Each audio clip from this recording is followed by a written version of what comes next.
I'm Sarah, welcome back to my channel. This is part 2 of my all the books I read this summer. So in the previous video, which I will link in the description in case you guys missed it, as I was talking about all the fantasy novels I had read in July and August, and this is going to be everything else. So nonfiction, manga, graphic novels, and a variety of other genres that didn't fit in fantasy fully, so I didn't talk about them there, so they're all in this video. So yeah, this is part of where I'm kind of ranking the books from lowest to highest of not necessarily rating. Some of them the ratings are lower than others, which is why they're lower on the list. But most of them is just because of enjoyment level, I guess. So yeah, and as always, if you want further thoughts, like more updated thoughts, content, details, my Goodreads reviews of each and every one of these books is linked in the description, so you can check them out there as well, for all those details, because some of these I just don't have a lot to say about, and I might have said more in my reviews when it was closer to when I actually read them, not, what is it, like 4 months later, 3 months later? 4 months for some of these that were in July, so yeah, I'm kind of late to the party there. I apologize for that, but yeah, but there's not much I can do about it now because it's November now, so we're here now. Anyways, we're going to start with the nonfiction ones first, and the first one is Fantasy Mapping by Wesley Jones. This one is what it is. It's basically a book teaching you how to draw basic maps for your story world. So yeah, I got this out because my map skills for my books are a little, on the less professional side. I don't draw very well, as I've mentioned on this channel before. Like, I've mentioned I can't draw stick figures straight. My maps don't look very professional. But for eventual, publishing, and also just for my own sake when writing stories, I like to draw my own maps of my fantasy worlds. So, and I would like to save money in essence when I want to publish these books in the future, so, and not have to hire somebody to draw them. So I wanted to learn how to do so. So I got this book out from the library, and I didn't get the chance to try any of the techniques before I had to return it, but it looked pretty basic. It looked simple enough, and that even an art idiot like me could probably figure it out and do pretty well with it. But yeah, beyond that, I really don't have much to say about this because this is definitely you have to try it to know if it works for you. I rated it as a 4-star. I think I did say in my review that I might rate it higher if I tried it and tried the techniques and it really worked, but I never got to that point. And unfortunately, with the way my library system has switched, I don't have access to that book anymore, so I would have to buy it in order to try it. But anyways, either way, the instructions looked pretty basic, and I really liked his example maps at the end with the world that he put together and how the different maps looked depending on genre and age range. I would definitely say check it out, but I can't really speak on if it's helpful from a drawing perspective because I never got that far. Okay, the next book is a autobiography. I picked this up kind of, I don't normally read autobiographies, but I'd heard about this one. Actually, I think I just stumbled across it anyways, and that is Radical Love by Zachary Levi. If you don't know, Zachary Levi is the voice of Flynn Rider in Tangled. He also, the only 2 movies I've seen him do stuff in are voice acting, which is obviously Tangled, and he did voice Joseph in the animated movie The Star, which is a really good movie, by the way. Definitely check it out. It's close to Christmas, so you should check that one out because it's really good if you guys haven't seen it. It's very funny. Anyways, so I picked this up because, I admire his work. I haven't seen too many of, like, his live action stuff. My friend really likes the TV series that he started in called Chuck. I haven't looked at that one yet.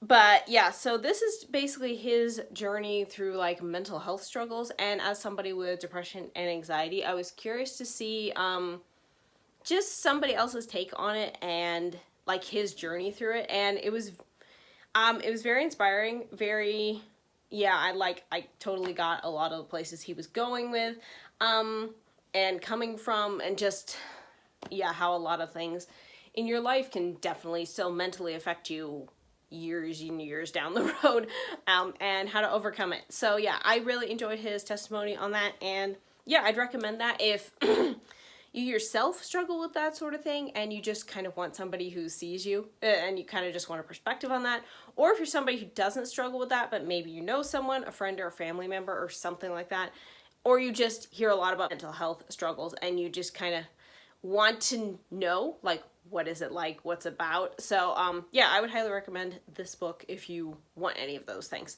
I don't really know much else to say because it is kind of just like his story, so it's like I kind of feel weird rating something like that.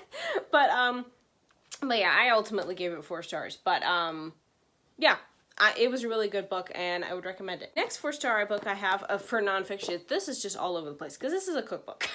That is the Moon Cycle Cookbook, a holistic nutrition guide for a well-balanced menstrual cycle. This is by Devin Loftus and Jenna Radomski. I know I said that wrong. I read this because I wanted to learn more about the time of the month that I have such issues with. And this also has a bunch of different recipes. I haven't tried any of the recipes yet, but it was very well informed. I love the photography in this book. The way they set this book up is very beautiful. Like I said, I haven't tried the recipes yet, but their conversations about the cycle and like how like the different stages and stuff and how it affects women. I found that very interesting because I didn't know a lot of that. So I found that very interesting, very informative. There are a few lines in here that sound kind of like out there, like sort of new agey, so to speak. Some of their sentences and some of the things they talk about or whatever. It's very mild, very occasional. Honestly, I just say ignore it because the information they have in here is very solid. So that kind of hokey lines are just kind of like, okay, whatever. I just kind of passed over them because it was like, okay, whatever. But yeah, the information here is good though. I can't speak on the recipes obviously, but they look really good. Like, these pictures make them look really good. So I definitely am looking forward to trying something from this book in the future. And my last and top nonfiction book is Finding God in Anime Volume 3. This is edited and compiled by Laura A. Grace and Mariah Jane, but also there are various authors who submit their pieces of inspiration and biblical worldviews based on different anime. And I've really enjoyed the first 2 volumes of this series. I think the third one is their best one yet, which is something to say because I am slightly biased to the second volume because I do have a piece published in that one. So I'm kind of biased towards that one a little bit, but I will say the volume 3, I think this one is their best one yet. I highlighted a ton of things in my Kindle copy. I was highlighting things, I think, more than I was reading it at some points. Like, I might as well have just highlighted the whole section at times. I really got a lot of inspiration from this. I got a lot of encouragement. Yeah, there's just multiple different things. I got a kick in the face from one of them because God definitely used it to just kind of hit me with my problems I've been having with my third book. But that was the one it was inspired by Right. I think I said that right. It was by Laura A. Grace anyways. And I don't know, that particular one God used to hit me in the face with. So yeah, I definitely got some clarifications on my writing and my book 3 for Creaturely Chronicles in particular. So yeah, I super enjoyed this one. I would highly recommend it. I will eventually get a physical copy of it because the ebook isn't going to be good enough. But yeah, I gave this one 5 stars. Highly recommend this series. Even if you don't watch anime, I would recommend it because the wisdom in here is universal, whether you watch anime or not. And you might actually get interested in some anime through this. These volumes actually are some of the ones that first introduced me to My Hero Academia, which is now one of my favorite anime. And yeah. And now from reading the 3rd volume, I now want to watch even more of these anime. Like, I want to try even more of them. So, Yeah, that's also kind of a good thing, but also kind of a bad thing because now it's like, well, I have no access to them because so that's annoying. But anyways, yeah, this is definitely my top nonfiction for the summer. Okay, so now I'm going to go into the illustrated fiction section, which has let's see, we have some manga, some manhwa, and one graphic novel. The first one is a manhwa, and that is Morgana and Oz Volume 1. In this story, basically, witches and vampires don't get along for whatever reason. And one of our main characters is Morgana. She is a young witch who has very little control over her magic, and it often goes off. And then our other main character is Oz. He is one of the vampires, and during a kind of confrontation between the two groups, one night Morgana accidentally sets her magic off on Oz and turns him into a cat. So now he's trapped as a cat, and she is the only one who can understand him. Because to everybody else he's just meowing, but she can hear him. So now she has to figure out a way to turn him back into a vampire, but she's terrible at magic. And now his vampire clan thinks that the witches did something to him, like they kidnapped him or something like that, when he's sitting there the whole time going, yo, I'm down here, and they're just like, what's this cat yowling about? Things go from there in this volume, and I think further in the series. I think it's at 4 volumes now or something like that. It's was serialized or is serialized on Webtoons. And yeah, it was cute. I enjoyed it. I did think some of the panels were a little weird and set up oddly, where I couldn't quite figure out which one went in which direction in order to read it. I did like Morgana and Oz and their kind of relationship. It does turn into a romance later on. It's not right now, but the seeds are there. And yeah, overall, it was pretty cute. I gave it 3 stars. I would be interested in trying the series later, but my library doesn't currently have it. I'd have to ask them to get it. But yeah, I'd be interested to see how it goes further and see if I like it more. But as of now, it was just fine. And the next 3 I'm just going to talk about together because I don't have a ton to say about them. And that is manga series. That is My Hero Academia Team Up Missions. This is a spin-off extra series that is not written by the main creator of My Hero Academia. It is written by somebody else and illustrated by somebody else, but it kind of links to the main series in that it has the same characters and stuff. So in this particular series, it's just various hijinks, team up missions between various characters of both like pro heroes and the kids. So yeah, it's just kind of like fun little missions. I gave all 3 of these volumes 3 stars. I read volume 3, 5, and 6. Yeah, I did read them out of order. You don't have to read these in order. None of them follow a cohesive plot or anything like that. Or a continuing plot, I should say. I mean, some of the missions don't really follow a cohesive plot either. So, yeah, so there were just various missions. I enjoyed them for what they were. They're fun. I don't feel like the mangaka of this series quite understands Izuku very well. Sometimes I think she leans a little too much into his nerdy side and not so much into the rest of his personality. I do find that with these spin-offs of My Hero Academia that sometimes these authors don't seem to quite get who Izuku truly is. They tend to just lean one way or the other with him. And the other characters, they tend to get better. So I'm not quite sure if it's just because he's such a happy-go-lucky guy and it's easy to fall into his more nerdy side rather than the rest of his character. I don't know. But yeah, I do find this series kind of does that a bit where they don't seem to quite understand him. So yeah, overall though, I did enjoy these and they're a fun time. A series I can actually hold up, and I reread the first 3 volumes of My Happy Marriage, which is another manga series, it's basically a Cinderella type historical romance story. I don't know what time period it's set in the Taisho era of Japan. I don't know what history era that is, but that is kind of what this is set in. It's a historical fantasy, and it's basically a Cinderella type story where our main character Mio, where did Miho come from? Mio, she's basically bullied by her family because she has no like magic in this world. She doesn't have anything like that.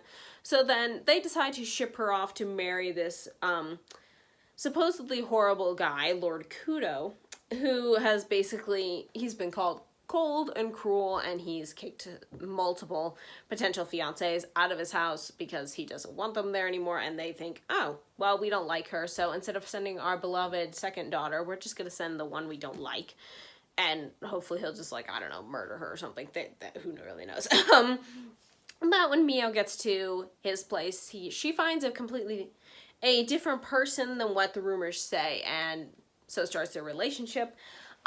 So yeah, that's volume 1. That is not volume 2. Volume 2 and volume 3. So I've read these before. The series, manga-wise, hasn't really continued much further than volume 5, as far as I know.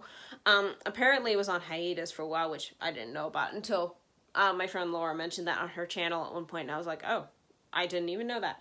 But, yeah, because this is a manga, like, an adaptation of a light novel. So, this series has had multiple adaptations. It also has an anime, and it has a live-action movie. So, it has lots of different adaptations. And for good reason, because it's a really sweet story. Very harsh in the abuse that Mio gets from her family. It's very mental, emotional, verbal mostly, but there is also some physical violence as well, so keep that in mind if that bothers you. But yeah, I really enjoyed this series. I did decrease volumes 2 and 3. Beforehand I had these both at 5 stars. I did decrease them to 4 stars, and I don't really know why. I think I mostly did that this time around because due to the light novel, which my library did have at one point, and I did get and kind of skim read because the light novel wasn't really working for me beyond volume 1. So I never continued it. But I do know where the story goes after this point, and at least partially. And the next part of this story, I was not a fan of when I saw that in the light novel. So I think, knowing in my head what's going on after the events of volume 3 especially, I don't know, I feel like there's a part of me that doesn't like that part. So now I'm kind of seeing the rest of the story differently. Honestly, I think if I read it in the manga and saw it on the anime where it would go by a little quicker than say in the light novel, I don't think I would be as bothered by it. But since I don't have the next 2 volumes yet, yeah, I kind of decrease these a little bit because I have that, like, fear in the back of my head, I think it is, of what is going to go down. So yeah, it kind of tainted the way I looked at it this time, if that makes any sense. But yeah, overall though, I still think this is a really good series, and I will be continuing it. But yeah, that's just kind of my thoughts as of right now. I have another manhwa, which is a standalone. I rated this one 4 stars as well, and that is Your Letter. I had heard Lindsay talking about this one, and then I saw somebody else on YouTube who, she reviews webtoons. I noticed she had reviewed it. I didn't watch her review, but I noticed she had reviewed it. And I grew very interested. My library had this one, so I decided to try it. It is a contemporary kind of magical realism story. It's kind of hard to describe what it's about. This new girl whose name I have forgotten, so I apologize for that. She goes to a new school because she left her old school due to bullying that was happening there. And she goes to a new school, and under the underside of her desk, she finds like a map and a letter from the previous user, who was a boy. And he basically gives her this tour of the school, even though he's no longer there. And then she connects with one of her classmates who happens to know who this previous boy was. So it's a story of friendship about, it does touch on the topics of bullying and standing up for people and what real friendship is. And I really enjoyed this. This was super sweet. I can see why Lindsay liked it so much. I really enjoyed it. The ending got me. When we finally reached that point, it really got me. I don't know if I cried. I definitely teared up because it was just like, it was just so wholesome, and I just loved their journey of getting there, and I like the sprinkling of the magical realism. I haven't read too many books with that in it. So yeah, I really enjoyed that. enjoyed the whole thing. It was just a sweet, heartwarming time. I did stay up really late reading it. I do remember that because I didn't want to put it down. So I stayed up way past longer than I should have to read it. So yeah, I really enjoyed this one. I definitely would read this one again. It was just very, very sweet, very heartwarming. So yeah, so thank you, Lindsay, for that recommendation because I really did enjoy it. And my final in the illustrated fiction section is a graphic novel that was translated from Norwegian into English. This one, I wish I still had the physical volume with me because the art is gorgeous. It is utterly gorgeous. I didn't get pictures of it, so I can't show you that either. So you're just going to have to go from the cover, and that is Nordlys, Volume 1. This is a, like I said, graphic novel series that is being translated from Norwegian into English, and I love this. And in it, we follow Sonja. She gets basically taken to another world through a pine cone, which is an interesting choice of transportation for a portal fantasy. She gets taken from our world to this sort of old-style Norse world. Basically, this story is very combination of Narnia and Peter Pan, I would say. It has a lot of different things, and she befriends this troll boy who brings her there when she asks him to. So he brings her to this new world. She befriends him and his kind of little band of smaller trolls, troll children, who kind of like his lost boys. And she befriends a lot of other talking animals that are there. There's a talking bear, there's talking wolves, and yeah, it's just her adventures exploring this place. And there's magic. There's a group of like Viking-like people who don't like the trolls, and they constantly want to defeat them. And the big main bad guy, he has a problem against Sonja's new friend because of something that happened between the two of them, and I can't remember her friend's name for the life of me. I feel so bad about that because I love his character, but I can't remember his name, and I don't want to get it wrong. So yeah, but yeah, and it's just that adventure. It ended on a cliffhanger though. I'm very eagerly waiting for volume 2, which comes out next year. I'm so sad, like it's taking so long, but I understand they gotta translate it and all that sort of thing, so it takes a while. And the art of this story is gorgeous. Even if you don't care about graphic novels, if your library has this, please check it out for the art because the art is so worth it. Even if you don't read the story I think just adds to it because it is a great story. It is very reminiscent of just the old style fantasy, like I said, Narnia, Peter Pan. It has that vibe, and I just really enjoyed it because you don't get a lot of that fantasy anymore. Most of it is like dark fantasy, or so it's like always grim and dark, and or it's like this romantasy, which romantasy is fine except for like the really dark romance type, which is just no, that is not fine. Anyways, it's just, I don't know, the fantasy has moved so far away from the traditional like quest style fantasy. We're exploring a new world. It's a portal fantasy. We've moved so much away from that, which I guess in some ways is fine because then you have a different variety. But also at the same time, there's just something about classic fantasy, at least for me, that I just love that. I just love that feeling. This felt like I was reading something I would love as a kid. I would have loved as a kid. And just feeling that nostalgia again and feeling that like sense of adventure and wonder for a new place, a fantastical world where there's magic and there's different things that you've never seen before. And yeah, sometimes it's really scary, but at the same time, it's like, it's just this wondrous place, and it makes you look at least it makes me look at the world differently, and just seeing like, well, what thing could be hidden around a corner and be just as magical as this. And I don't know, I just really like that with this story. And yeah, this artwork, and I'm very much looking forward to reading volume 2 when it does come out. This one I gave 5 stars to because it utterly deserves it. And yeah, if your library has it, even if you don't read graphic novels, check it out at least for the art because it's very, very beautiful, and I think you guys will enjoy it. And my last category is kind of just miscellaneous genres. So I'm just gonna go in the order of obviously lowest to highest, but yeah. Anyways, we're just gonna get into it. The first one is a light novel superhero, and that is My Hero Academia School Briefs, Volume 4. So this is again, another spin-off from the main series, and this is in light novel format, so it's like a prose novel. So this one is kind of covers the school festival arc, so it kind of covers things in between there, and I didn't really like this one as much. I gave it 3 stars.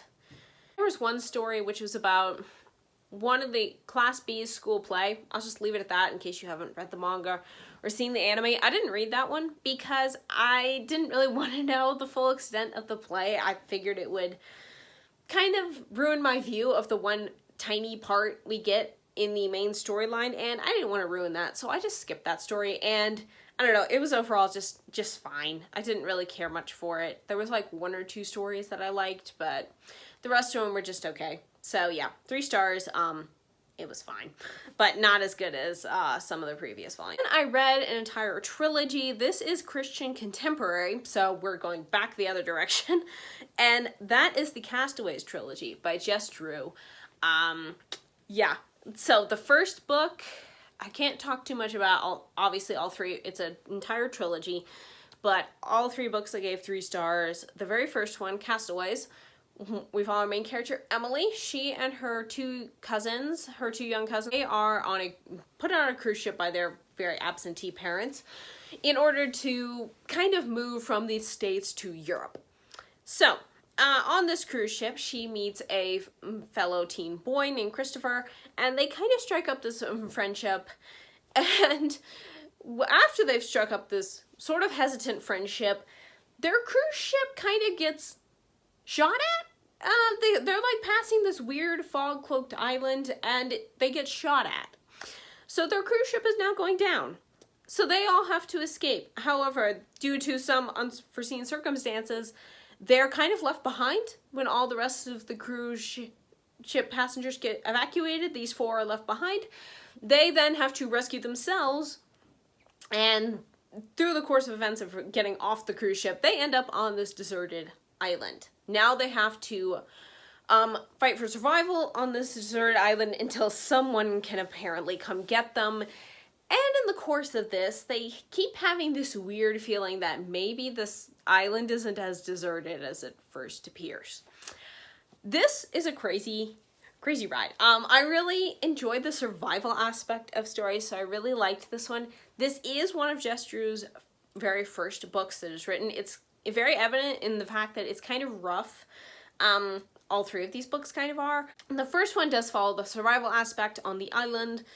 I liked that part a lot. Emily is I like her character. I wasn't sure about her at first. Sometimes she does think things or do things that are just kind of like, just really Emily. But she is a very like, how would you say this? She's just very pragmatic, might be the good word. I'm not really sure.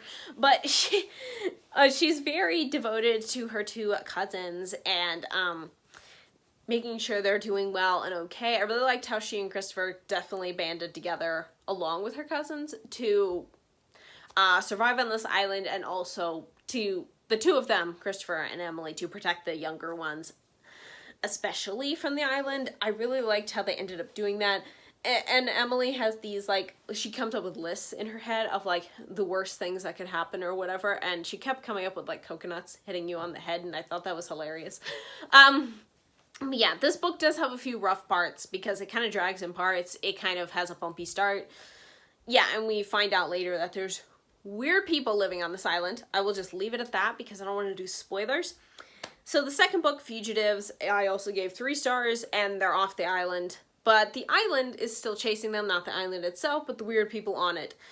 And they don't want what's on the island to get out into the world, which it kind of has, and they're after Emily, Christopher, and their friends. So they end up, this group of teens, her 2 young cousins and her grandmother, they end up having to go on the run across Europe. So, yeah, due to other things happening to their parents. So I don't really want to say too much. It is a different plot, obviously, than the first book.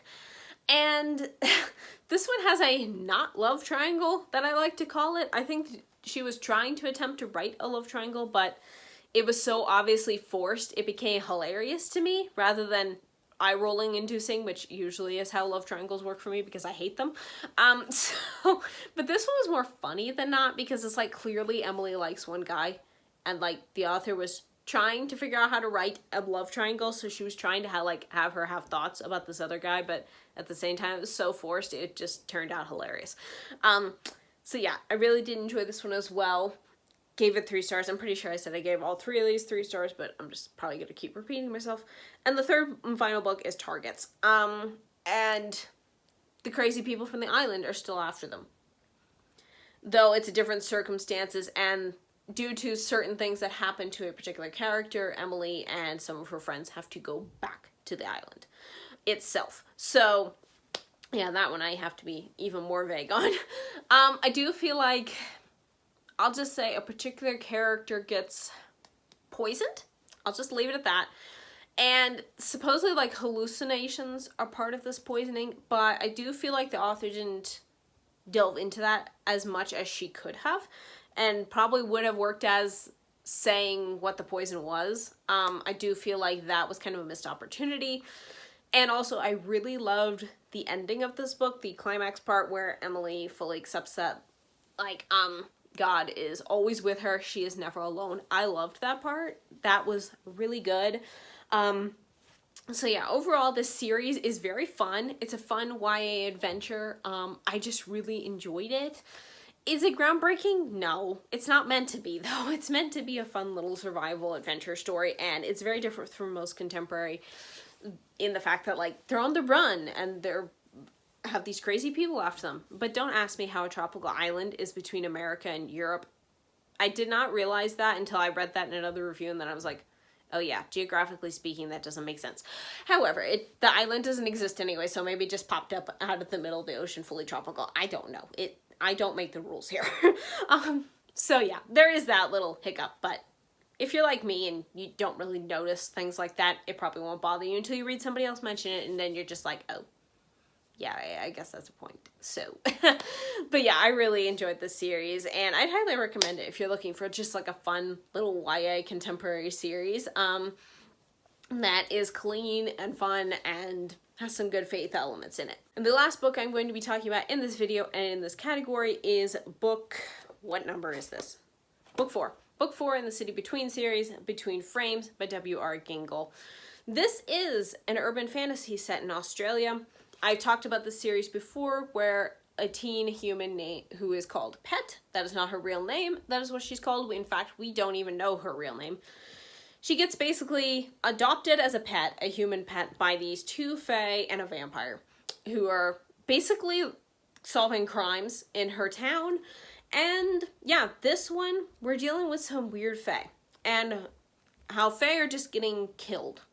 Right off the bat. Humans are getting killed too, but it's mostly fae. I really enjoyed this series. I do need to read them closer together because they do follow right after the other, and I always start forgetting little tiny details, and that is not a good thing to do in this series because the little tiny details really mean a lot.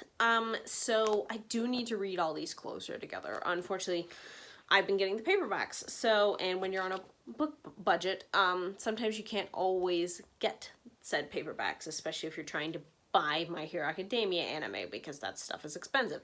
Anyways, so I haven't continued this series yet beyond book 4, but I do really enjoy it. It is kind of violent, I would say. This one particularly, yeah, this one was violent because, okay, now I remember. The fae are having their hearts ripped out of their chests. So, you know, not exactly PG level reading. The violence and stuff that does happen in here is not overly described, but some people might be sensitive to it. I'm fine with it, but violence doesn't always bother me unless it's so detailed that it's kind of like, I do not need that thought planted in my head. So, yeah. But I really enjoy this. I really like the characters. The way it ended, though, has me curious as what Pet's gonna do now. And the vampire Ji-young, he's Korean. I don't know how to say his name exactly, but his character is interesting because he's such an arrogant little prat, for lack of a better term. And But at the same time, I like him because he's an interesting character. Because sometimes you're just kind of like, what the heck, dude? But other times you're just like, okay, he does care. In his strange little vampire-y way, he cares. Yeah, by the time I get the 5th book or even beyond that, I'm definitely gonna have to reread the first 4 because, yeah, I'm forgetting details that I shouldn't forget. So, yeah, but I did really enjoy this one, and I would recommend the series. It's basically like urban fantasy with a, like, combined with, like, CIA-level crime investigations. So, yeah, if that sounds interesting to you, this series is really good, really well written. I do have to get into the author's writing a bit when I first start a book of hers, but other than that, I still really enjoy this series. And I would highly recommend it if you want an urban fantasy that isn't so focused on romance. That is it. Those are the books I have to talk about today. Those are the last of the summer books. So now when I do my next reading update, it should be fall books. So all the books I read this fall. So I'll see how I split it up. If you guys have a preference, do you like the way I'm splitting this up, or should I keep everything mixed together? Let me know all that down below in the comments. Anything else you guys want to talk about, questions about these books, anything like that. I don't know what happened to my hair, please ignore it. Anything you guys want to comment down below. I am always happy to hear from you guys. Love reading your comments and replying to you. And yeah, thank you guys so much for watching this video. I hope you enjoyed it. I hope you have a great rest of your day, and I will see you next time. Bye!